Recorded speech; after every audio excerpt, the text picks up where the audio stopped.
it is time. It is time to bring in our special guest for the evening. So we just get a little taste. We get in here 30 minutes for Wednesday Night Live, just a taste of what's happening in the community. And our special guest for the evening is going to take us into the fashion world. I'm going to be joined by Zakia, who is the executive director of the Chayah movement. So I'm going to bring her in to talk about her organization and an event that they have coming up. So give me just a moment while we bring in Zakia, the executive director of the Chayah movement. All right. You know how this goes. You have to give it a little bit of a second so the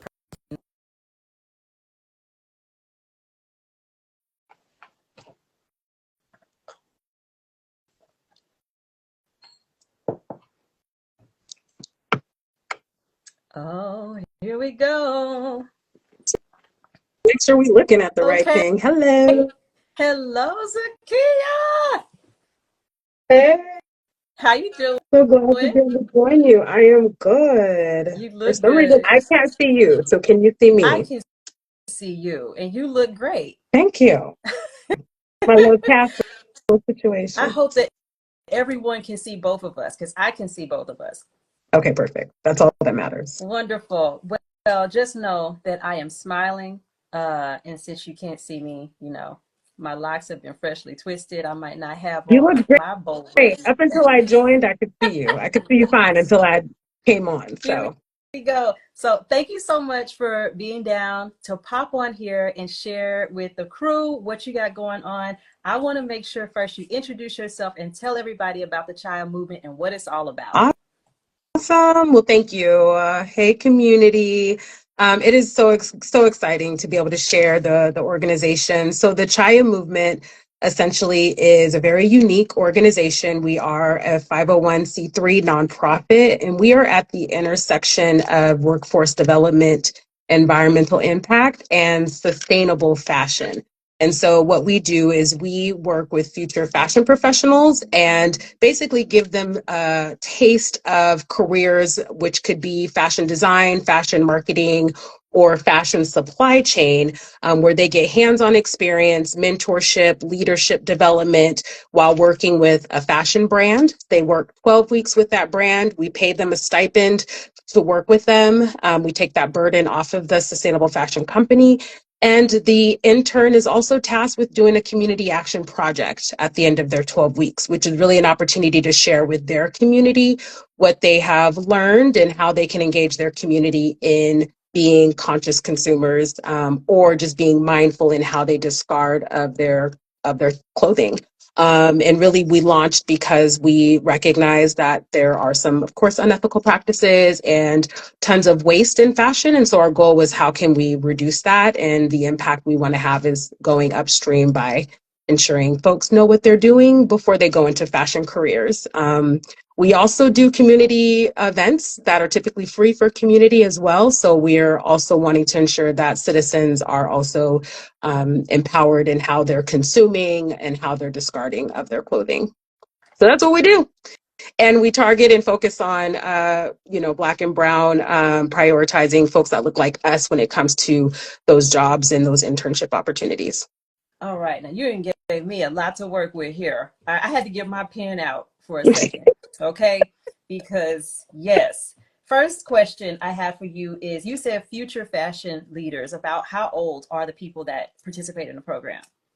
So we prioritize age 18 to roughly 24, 26, but we have worked with folks who are 31, 32, who are interested in being in fashion and maybe just having gotten their foot in the door, have a passion for sustainability and ethical practices.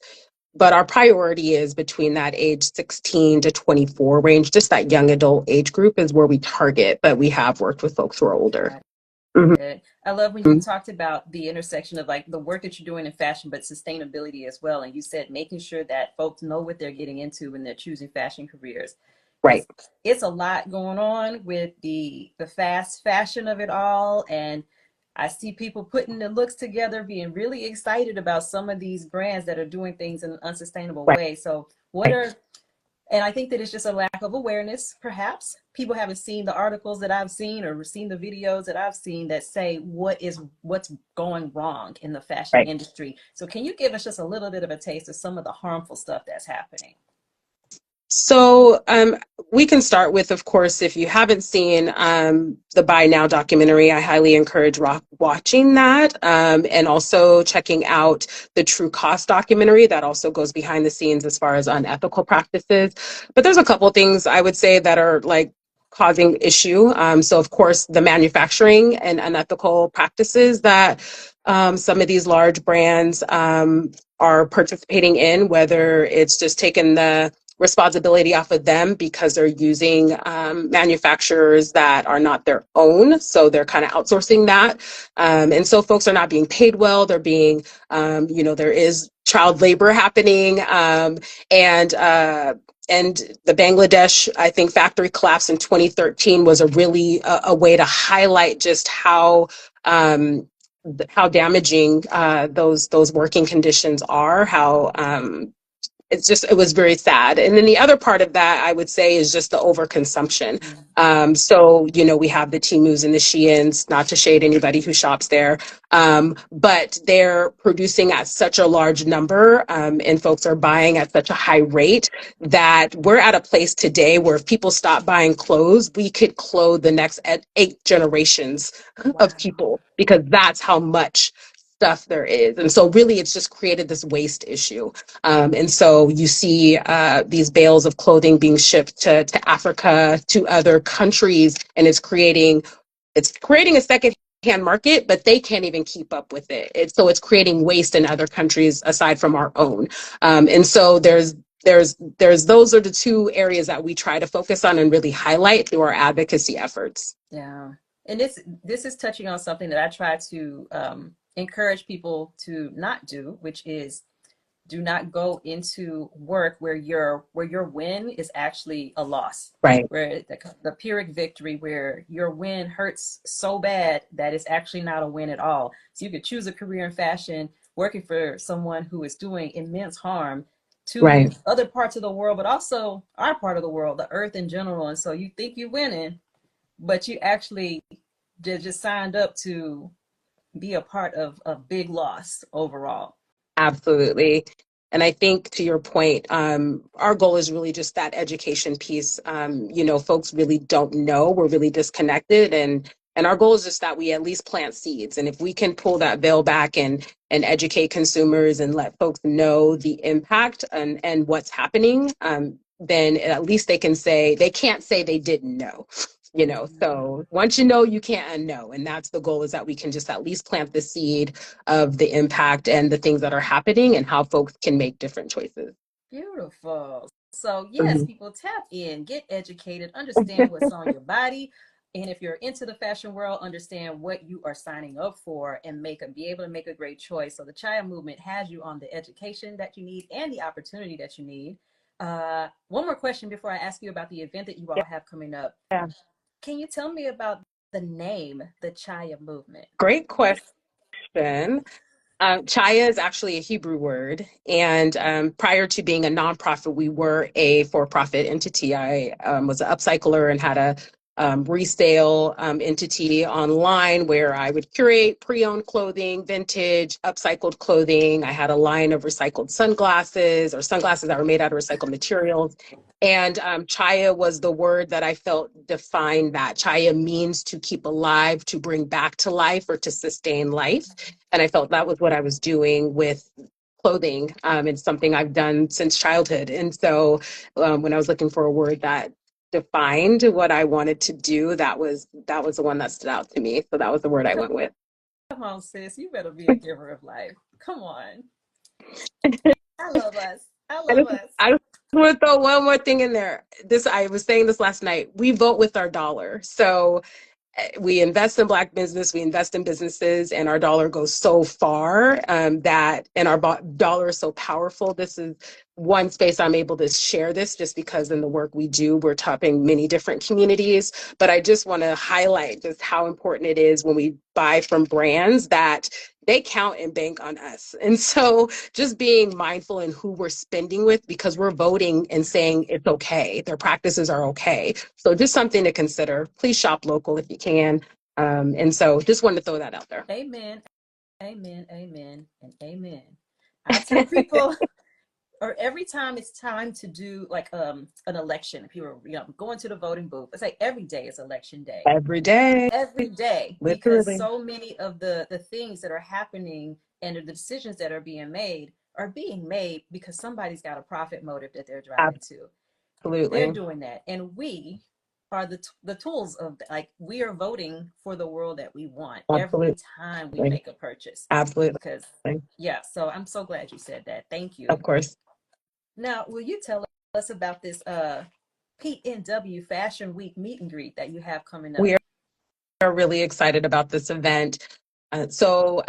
Our, as we said, we do these community advocacy opportunities. We hosted some symposiums this past summer and fall, and two of the designers, they're local designers, and they were part of the symposium. And Titus with 30 Plus had this idea like, hey, I would really love to do a fashion week here. And so, of course, naturally, I was like, would love to partner, would love to support. And so with that, there's going to be, of course, the fashion shows that are happening. It's a true fashion week. There's multiple fashion shows happening, all local, sustainable designers. And the fashion week meet and greet is just an opportunity for community to come together.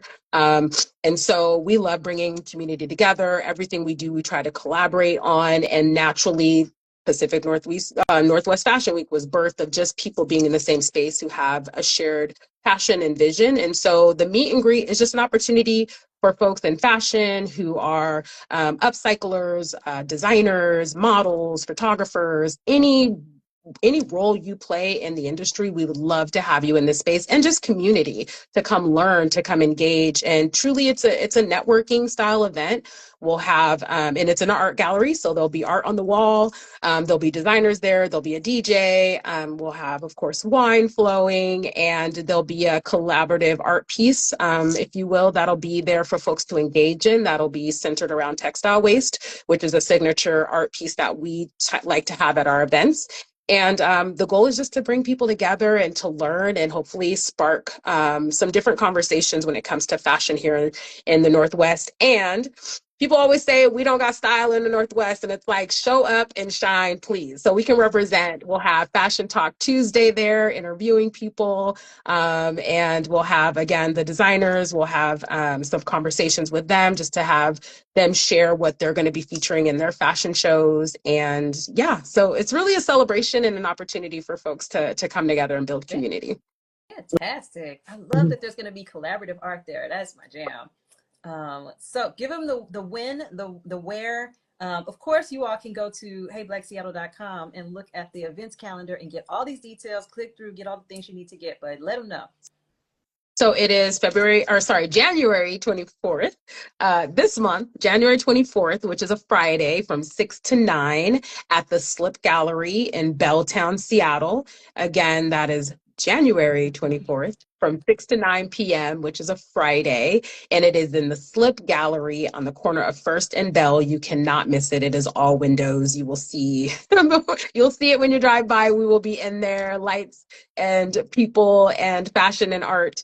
And we are really excited about that. And again, it's highlighted on the website and on Hey Black Seattle as well. Wonderful. Thank you so much for coming on, sharing about the Chayah movement, educating us. I'm so glad to just still be in contact with you. And we've seen each other for many, many years, Yeah, from when I was doing Dress for Success ambassador exactly. things back in the day.